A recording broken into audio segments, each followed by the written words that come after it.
അപ്പോൾ ഇതാണ് കേട്ടോ നമ്മുടെ ചെറുതോണി വഞ്ചിക്കവലയിലുള്ള സ്വദേശി പിക്കിൾ വേൾഡും തനി നാടൻ ഭക്ഷണശാലയും. എല്ലാവർക്കും അറിയാം, നമ്മുടെ ഷോപ്പിൽ ഉച്ചയൂണിന് തനി നാടൻ കറികൾ കൂട്ടിയാണ് ചോറ് കൊടുക്കുന്നത്. അപ്പോൾ നമ്മുടെ ഷോപ്പിൽ എല്ലാ ദിവസവും നമ്മൾ കൊടുക്കുന്ന ഒരു ഐറ്റമാണ് ഇതാ തനി നാടൻ രീതിയിൽ മസാലയൊക്കെ വഴറ്റി തേങ്ങാപ്പാലൊക്കെ ഒഴിച്ച് നമ്മൾ ഉണ്ടാക്കുന്ന ചിക്കൻ കറി.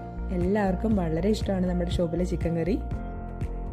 അതുപോലെ ഇന്നത്തെ വെറൈറ്റി ആയിട്ടുള്ള ചമ്മന്തി മീൻ ചമ്മന്തിയാണ് ഉച്ചയൂണിന് നമ്മളിന്ന് കൊടുക്കുന്നത്. അതുപോലെ അയല വറുത്തത്, കൊഴുവ് വറുത്തത്, ഒരുപാട് മീൻ ഐറ്റംസ് വറുത്തുകൊണ്ടിരിക്കുകയാണ്. പിന്നെ തനി നാടൻ പയർ, ബീട്രൂട്ട് നമ്മൾ ഉണ്ടാക്കിക്കൊണ്ടിരിക്കുകയാണ്. പിന്നെ നമ്മുടെ ഷോപ്പിൽ ഉച്ചയൂണിന് 3-4 ഐറ്റംസ് ഒഴിച്ചുകറി തന്നെയുണ്ട്. അതിലൊന്നാണ് പച്ചമോര്, പിന്നെ സാമ്പാറൊക്കെ എല്ലാവർക്കും ഇഷ്ടമാണ് കേട്ടോ ഉച്ചയ്ക്ക് ചോറിൻ്റെ കൂടെ കഴിക്കാൻ. പിന്നെ തക്കാളിയും ചെമ്മീനുമാണ് ഇന്നത്തെ ഒരു വെറൈറ്റി ഐറ്റം. പിന്നെ പുളിശ്ശേരിയുണ്ട്, അതുപോലെ തന്നെ വെള്ളരിക്ക കറി വെച്ചതുണ്ട്. അപ്പോൾ തനി നാടൻ കറികൾ